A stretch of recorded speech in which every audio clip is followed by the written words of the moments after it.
आज की एक और बड़ी खबर है, आपको लिए चलता हूं। बिहार विधानसभा चुनाव को लेकर पूरे देश में सरगर्मी है। लोग जानना चाहते हैं कौन कितनी सीटों पर लड़ेगा। सीट बंटवारे में एनडीए जीत गया है। आपको दिखाऊं, आज चुनाव समिति की बैठक थी। महागठबंधन अब तक सीटों का बंटवारा नहीं कर पाया, लेकिन एनडीए एक कदम आगे है। प्रधानमंत्री नरेंद्र मोदी बीजेपी हेडक्वार्टर पहुंचे।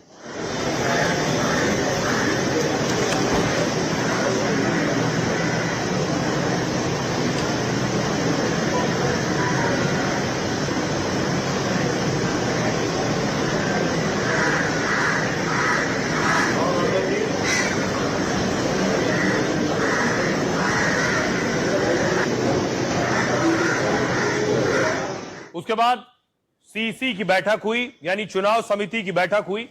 ये तस्वीरें आप देख रहे हैं। बीजेपी के नेता गृह मंत्री अमित शाह, बिहार के डिप्टी सीएम सम्राट चौधरी बैठे हुए हैं और सीटों की लिस्ट फाइनल हुई। कौन सी पार्टी कितनी सीटों पर चुनाव लड़ेगी।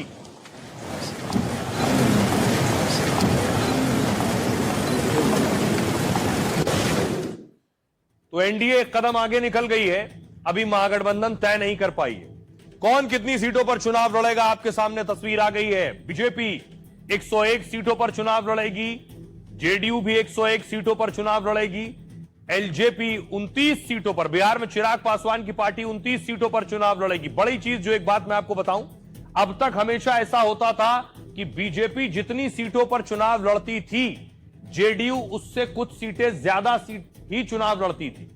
यानी अगर बीजेपी 101 हो तो जेडीयू 102 हो जाएगी, बराबर नहीं होता था। एक बड़ा भाई छोटा भाई वाली जो इमेज थी वो खत्म हो गई है। बीजेपी और जेडीयू दोनों 101 सीटों पर चुनाव लड़ रहे हैं। चिराग पासवान 29 सीटों पर चुनाव लड़ेंगे, जो ज्यादा मांग रहे थे। यानी मांझी और उपेंद्र कुशवाहा की पार्टी को 6-6 सीटें मिली है चुनाव लड़ने के लिए। एनडीए में लंबे मंथन के बाद आज सीटों का बंटवारा हुआ। ऐलान से पहले दिल्ली में एनडीए नेताओं की बैठक हुई।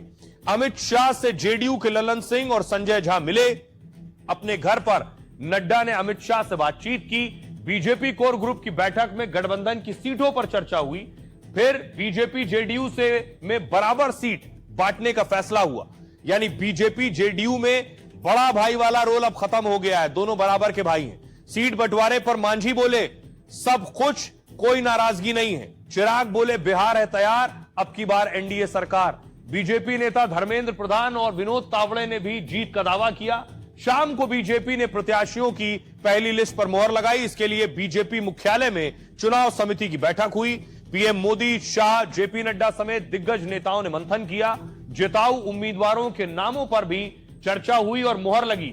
बीजेपी की पहली लिस्ट देर रात या फिर कल सुबह तक आ सकती है। बीजेपी 2020 में जीतने वाले ज्यादातर लोगों को टिकट देगी। बीजेपी पिछली बार 110 सीटों पर लड़ी थी और 74 सीटें जीती थी। पीएम मोदी की बिहार में इस बार 12 से 15 चुनावी रैलियां हो सकती हैं। बीजेपी जेडीयू करीब 4-4 विधायकों का टिकट काट भी सकती है। आइए अब आपको सुनवाऊं, सुनिए जरा सीट बंटवारों के बाद क्या कह रहे हैं सियासतदान। आला कमान ने जो तय किया, निर्णय किया, वो निर्णय शिरोधार्य है। लेकिन 6 सीट दे करके हमारे जो महत्व है उसको उन्होंने कम करके आंका है, जिसका हो सकता है कि खमियाजा भुगतना पड़े हमारे एनडीए को। अगर सीट नेगोशिएशन हो गया तो नाखुश होने का तो कोई संभावना नहीं है ना। मतलब वो हमारे गठबंधन के एक मजबूत साथी हैं और उसमें अगर सीट नेगोशिएशन फाइनल हो गया है तो अब ये आई डोंट थिंक कि नाखुश रहने की कोई बात होगी। इस विजय अभियान का श्री गणेश हो गया, रणभेरी बज गई है और ये शानदार आगाज है। पांचों दलों की बैठकें लगातार हो रही थी और अब तो सीट शेयरिंग का ऐलान भी हो गया। पूरे दमखम के साथ मिलकर लड़ेंगे और एक बड़ी जीत दर्ज करेंगे। बहुत ही अच्छे माहौल में आपस में सीटों का वितरण हुआ है और मुझे पूरा विश्वास है कि इस बार 200 से ज्यादा पार कर हम एक रिकॉर्ड बनाएंगे। एनडीए में ऑल इज नॉट वेल है, यह स्पष्ट दिख रहा है। बड़े भाई की भूमिका में जेडीयू रहती थी, बराबरी पर लाया है और श्री चिराग पासवान जी और बीजेपी ने मिलकर 130 सीट ले ली। अब चुनाव के बाद जेडीयू को समाप्त बीजेपी कर देगी। और आइए अब आपको बताऊं, एक तरफ बंटवारा हो गया, दूसरी तरफ क्या हो रहा है महागठबंधन में, क्या कर रहे हैं तेजस्वी के भाई तेज प्रताप? जलेबी छान रहे हैं, अलग पार्टी बना ली है, चुनाव लड़ने की तैयारी है। तो आज जलेबी छानने की तस्वीरें आई।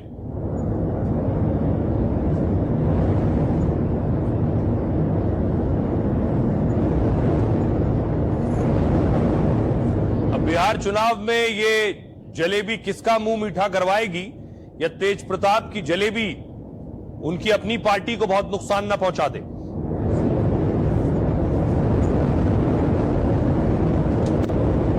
दूसरी तरफ एक और बड़ी खबर आई, वो ये कि तेज प्रताप ने भाई तेजस्वी यादव को फॉलो करना बंद कर दिया है, यानी अनफॉलो कर दिया है। रिश्ते इस हद तक पहुंच चुके हैं। अगली तस्वीर ये कि दूसरी तरफ पटना से आज रवाना हुआ लालू परिवार। ये देख रहे हैं कार्यकर्ताओं ने घेर लिया था, जिनको टिकट नहीं मिला वो गाड़ी नहीं बढ़ने दे रहे थे आगे।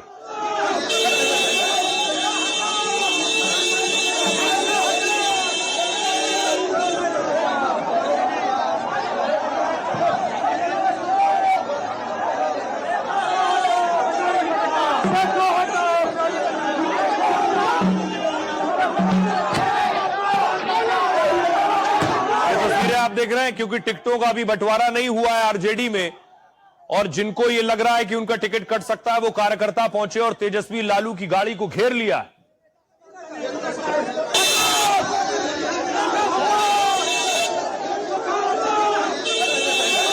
उसके बाद देखिए तेजस्वी ने फ्लाइट पकड़ी, फ्लाइट में बैठे हुए तस्वीर भी साझा की उन्होंने। फ्लाइट में खाना खाते हुए तेजस्वी यादव नजर आ रहे हैं, इस बार वेजिटेरियन ही खा रहे हैं। इससे पहले 2 बार जो तस्वीरें आई उन्होंने बड़ा विवाद और बवाल खड़ा किया था। और फिर तेजस्वी एंड फैमिली दिल्ली पहुंच गई। ये वो तस्वीर आप देख रहे हैं, एयरपोर्ट से निकले लालू यादव। दिल्ली क्यों आए हैं ये बड़ी बात है। बात करते सर गठबंधन को लेकर के क्या कुछ चर्चाएं चल रही है? अब आइए आपको बताऊं, दिल्ली आने के पीछे भी बड़ी वजह है, क्योंकि कल कोर्ट में पेश होना है लालू एंड फैमिली को। कोर्ट में क्या होने वाला है? नामांकन जारी है मगर महागठबंधन में सीटें नहीं बटी हैं। खींचतान के चलते अब तक फॉर्मूला तय नहीं हुआ है। पटना में बात नहीं बनी तो लालू परिवार दिल्ली आया। लालू राबड़ी और तेजस्वी यादव आज दिल्ली पहुंचे। आईआरसीटीसी घोटाले में लालू परिवार पर कल आरोप तय होने, इसमें लालू, राबड़ी देवी और तेजस्वी भी आरोपी हैं। कल कोर्ट का फैसला बिहार की राजनीति के लिए बहुत अहम है। तेजस्वी बोले कोर्ट ने बुलाया इसलिए हम आए हैं। लालू ने कहा सीट शेयरिंग को लेकर बैठक होनी है। कहा जा रहा है कांग्रेस नेतृत्व से मिल सकते हैं लालू तेजस्वी। उससे पहले फ्लाइट में तेजस्वी और कांग्रेस नेता साथ थे। तेजस्वी के विमान में ही कांग्रेस सांसद अखिलेश सिंह भी थे। दोनों ही साथ खाते और मुस्कुराते हुए तस्वीर साझा की। साथ ही दोनों इस साथ में नजर आ रहे हैं। क्या तस्वीर ऑल इज वेल का संदेश देने की कोशिश भी है। कांग्रेस सांसद जयराम रमेश भी बोले सब कुछ लगभग तय है। सीट के साथ सीएम पद को लेकर भी कांग्रेस असमंजस में है। तेजस्वी के नाम पर कांग्रेस में रजामंदी नहीं बनी है सीएम को लेकर, यानी कोर्ट और सीएम पर फैसला तेजस्वी का भविष्य तय करेगा। कल बड़ा दिन है, आइए आपको सुनवाता हूं, सुनिए जरा लालू और तेजस्वी क्या कह रहे हैं। क्या कहेंगे जिस तरीके से आज जो दिल्ली आना हुआ, क्या कहेंगे जैसे आप? गठबंधन के मिस्टेक हम दिल्ली आए हैं तो कोर्ट ने बुलाया इसलिए हम आए। मेरा मकसद है केवल अदालत ने बुलाया है, इस वजह से हम लोग आए। गठबंधन धर्म सर्वोपरि है। छोटा गठबंधन पार्टी हो या बड़ा, गठबंधन महत्वपूर्ण है। बिहार की जनता महत्वपूर्ण है, बिहार महत्वपूर्ण है और इंडिया गठबंधन को जीतना महत्वपूर्ण है। सीट महत्वपूर्ण नहीं है। बातचीत तो हो ही गई है, उसमें कोई समस्या थोड़ी ही है। 2 दिन कल तक इंतजार करिए, सब हो जाए। गठबंधन के अलायंस जो है वो ऑल इज वेल है और कल घोषणा हो जाएगी। लालू परिवार जो है वो दिल्ली गया है रेलवे घोटाले को लेकर के कोर्ट में। हाँ, कोर्ट का मामला है इसलिए गए हैं। कोर्ट का मामला, हमारी प्रक्रिया पूरी हो गई है।